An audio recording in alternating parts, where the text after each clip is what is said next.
رابعہ بصری رحمت اللہ علیہ کو دنیا سے گئے ہوئے 1200 سال ہو چکے ہیں، لیکن ان کا نام آج بھی زندہ ہے، رابعہ بصری۔ رابعہ بصری نہ کوئی شہزادی تھی، نہ کوئی ملکہ تھی، نہ کوئی وہ خوبصورت تھی، نہ کوئی خاندانی تھی، بلکہ عورت ہونے کے لحاظ سے ہر عیب اس میں تھا۔ ان کی عادت یہ تھی، وہ روزانہ عشاء کی نماز کے بعد غسل کر کے کپڑے بدل کے اپنے خامن سے پوچھتی آپ کو میری ضرورت ہے؟ اگر وہ کہتے کوئی نہیں ہے تو پھر پوچھتی مجھے اجازت ہے؟ وہ کہتے اجازت ہے تو پھر مصلی پہ کھڑی ہو جاتی ہے اور فجر کی نماز تک مصلی پر کھڑی رہتی تھی۔ ان کا خامن جلدی فوت ہو گیا، جوانی میں ہی بیوہ ہو گئی، تو حسن بصری بصرہ کے امام، کیا سارے مسلمانوں کے امام تھے، وہ خود آئے، خود چل کے آئے کہ میں آپ سے شادی کرنا چاہتا ہوں۔ وہ کوئی شادی کا شوق نہیں تھا ان کو، وہ تو اولاد کے قابل نہیں، شکل صرف ان کی نیکی اور ان کا جو اللہ سے تعلق تھا، ان کو یہ لالچ ہوا کہ یہ میری بیوی ہو جائے تو اس کی طفیل شاید میری بخشش ہو جائے۔ تو ان کے پاس آئے، کہنے لگے رابعہ میں آپ سے شادی کرنا چاہتا ہوں، خود پیغام لے کر آئے۔ تو انہوں نے فرمایا میری 4 باتوں کا جواب دے دو تو میں شادی کر لیتا ہوں۔ کہنے لگے کیا؟ کہ یہ بتاؤ میں جنتی ہوں کہ دوزخی ہوں؟ کہنے لگے یہ تو میں کچھ نہیں کہہ سکتا۔ اچھا یہ بتاؤ جب اللہ تعالیٰ قیامت میں اعمال نامے اڑائے گا، کسی کے سیدھے ہاتھ میں آئے گا، کسی کو الٹے ہاتھ میں آئے گا، میرے سیدھے ہاتھ میں آئے گا کہ الٹے ہاتھ میں آئے گا؟ کہنے لگے یہ بھی کچھ نہیں بتا سکتا۔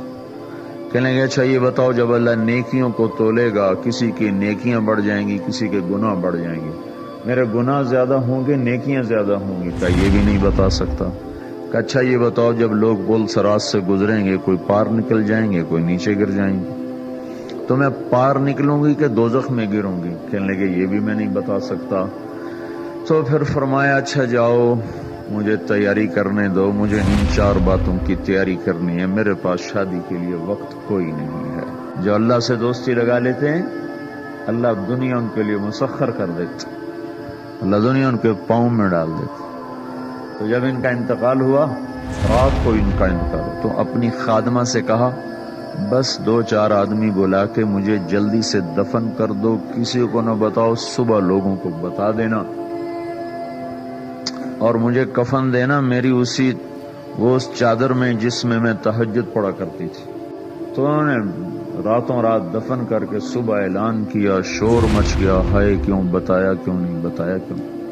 تو اگلی رات ان کی خادمہ نے ان کو خواب میں دیکھا، سبز لباس پہنا ہوا، حسن و جمال، سورج چہرے پہ چمک رہا۔ پوچھا آپ کے ساتھ کیا ہوا؟ کہا میرے اللہ نے میرے ساتھ بہت عمدہ معاملہ کیا۔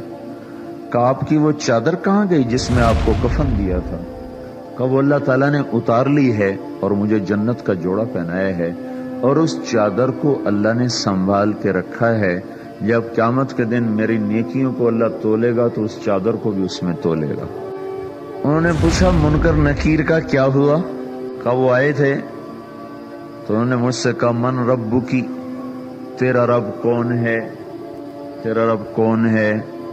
تو میں نے منکر نکیر سے کہا جس اللہ کو 40 سال نہیں بھلایا اس کو 4 ہاتھ زمین کے نیچے آ کر میں بھول جاؤں گی؟